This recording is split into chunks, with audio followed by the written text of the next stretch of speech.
ലോകത്തിലെ ഏറ്റവും വലിയ സ്കാം എന്താണെന്ന് അറിയാമോ? Coffee shop. കോഫി ഷോപ്പിൽ കോഫി വിറ്റാണ് പണമുണ്ടാക്കുന്നതെന്ന് നിങ്ങൾ കരുതുന്നുണ്ടോ? യഥാർത്ഥത്തിലല്ല. അതിന് പിന്നിലെ സ്ട്രാറ്റജി നിങ്ങൾ ചിന്തിക്കുന്നതിലും കൂടുതൽ ജീനിയസ് ആണ്. മാൻഹാട്ടനിൽ ഒരു ഓൺട്രപ്രന്യൂർ ഒരു കോഫി ഷോപ്പ് തുറന്നു. അവൾ കോഫി സൗജന്യമായി കൊടുത്തു തന്നെ ഒരു വർഷത്തിൽ $2 ലക്ഷം കൂടുതൽ നേടി. എല്ലാവരും ഒരു കപ്പ് കോഫിക്ക് പണം വാങ്ങുമ്പോൾ അവൾ അത് സൗജന്യമായി കൊടുത്തു. പക്ഷേ എന്നിട്ടും അതങ്ങനെ പ്രോഫിറ്റായി. ഈ കഥയൊന്ന് കേൾക്കൂ. ഷോപ്പ് തുറന്നപ്പോൾ അവൾ ഒരു അനൗൺസ്മെന്റ് നടത്തി. ഒരു വർഷം മുഴുവൻ ഓരോ ദിവസവും ഒരു കപ്പ് കോഫി ഫ്രീ. ഒരു ദിവസമല്ല, ഒരു മാസമല്ല, മുഴുവൻ വർഷവും. അതുകൂടാതെ നിങ്ങൾ ഓരോ ദിവസവും വന്നാൽ വർഷാവസാനം $300 ഒരു ആമസോൺ ഗിഫ്റ്റ് കാർഡ് ലഭിക്കും. ഇത് കേട്ട് എല്ലാവരും ഓടിയെത്തി. എങ്ങനെ ജോയിൻ ചെയ്യാമെന്ന് അവർ ചോദിച്ചു. അവൾ പറഞ്ഞു, $5 മുടക്കി നിങ്ങളൊരു മെമ്പർഷിപ്പ് കാർഡ് എടുക്കണം. പിന്നെ ഒരു വർഷം മുഴുവൻ കോഫി ഫ്രീ. കസ്റ്റമേഴ്സ് കണക്ക് കൂട്ടി. $5 ഒരു വർഷം കോഫി, അതായത് ഏകദേശം $700 സേവ് ചെയ്യാം. അവർ കരുതി അവൾക്ക് തെറ്റിയതാണെന്ന്. പക്ഷെ യാഥാർത്ഥ്യം അതിന് വിരുദ്ധമായിരുന്നു. ഈ ഫ്രീ സ്ട്രാറ്റജി കൊണ്ട് അവൾ ഒറ്റയടിക്ക് നേടിയത് 3000 മെമ്പേഴ്സിനെയാണ്. അതായത് $15,000 ക്യാഷ്. റെന്റലും ഇനിഷ്യൽ ബിൽസും അതിൽ കവർ ചെയ്തു. പിന്നീട് അവൾ ഫ്രീ കോഫി ടൈമിംഗ് ഫിക്സ് ചെയ്തു.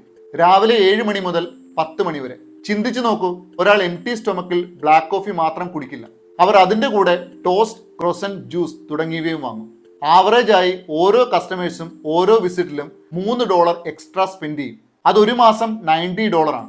ഒരു വർഷം അത് $1,000 കൂടുതലാണ്. $300 ഗിഫ്റ്റ് കാർഡ് കൊടുത്താലും ഓരോ മെമ്പറിൽ നിന്നും $700 മുകളിൽ പ്രോഫിറ്റ് ഉണ്ടാവും. 3000 മെമ്പേഴ്സ് ഉണ്ടെങ്കിൽ ഒരു വർഷത്തിൽ ഏകദേശം $1 മില്യൺ മുകളിൽ പ്രോഫിറ്റ് ഉണ്ടാവും. ഒരു മാസം കഴിഞ്ഞ് അവൾക്കൊരു കോൾ വരുന്നു. എനിക്ക് നിന്റെ ബ്രെയിൻ ഇഷ്ടമായി. ഞാൻ ഈ നഗരത്തിലെ ഏറ്റവും വലിയ റിയൽ എസ്റ്റേറ്റ് ടൈക്കൂണാണ്. നമുക്കൊന്ന് സംസാരിക്കണം. ഒരു ലക്ഷറി റെസ്റ്റോറൻറ്റിൽ അവർ മീറ്റ് ചെയ്തു. ടൈക്കൂൺ ചോദിച്ചു, മാർക്കറ്റ് വളരെ ടഫാണ്. എന്റെ പ്രോജക്റ്റ് ഓവർനൈറ്റ് എക്സ്പ്ലോഡ് ആകാൻ ഞാൻ എന്ത് ചെയ്യണം? അവൾ പറഞ്ഞു, സിമ്പിളാണ്.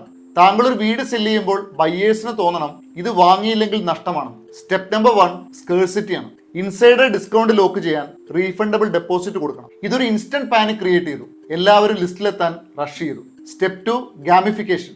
റിസർവ് ചെയ്ത എല്ലാ കസ്റ്റമേഴ്സിനും ലക്കി വീൽ സ്പിൻ ചെയ്യാം.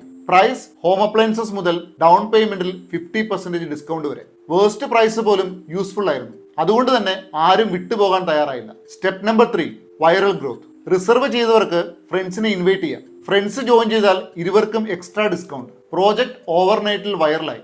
ഓപ്പണിംഗ് ഡേയിൽ തന്നെ സെയിൽസ് സെന്റേഴ്സ് നിറഞ്ഞു. മണിക്കൂറുകൾക്കുള്ളിൽ തന്നെ എല്ലാ യൂണിറ്റും സോൾഡ് ഔട്ട് ആയി. അയാൾ പറഞ്ഞു, ഞാൻ ഹയർ ചെയ്ത എല്ലാ മാർക്കറ്റിംഗ് എക്സ്പേർട്സിനേക്കാൾ ഷാർപ്പാണ് നീ ഇതെല്ലാം എവിടുന്നാണ് പഠിച്ചത്? അവൾ പറഞ്ഞു, ഞാൻ കുട്ടിയായിരുന്ന സമയത്ത് എൻ്റെ പേരൻസ് സ്ട്രാറ്റജിയും ഹ്യൂമൻ നേച്ചറുമുള്ള ബുക്കുകളാണ് എന്നെ വായിക്കാൻ പ്രേരിപ്പിച്ചിരുന്നത്. അപ്പോഴാണ് എനിക്കൊരു കാര്യം മനസ്സിലായത്. ലോകത്തിൽ ഏറ്റവും പവർഫുൾ ആയത് പണമല്ല, പവറുമല്ല, മൈൻഡ് സെറ്റ് ആണ്.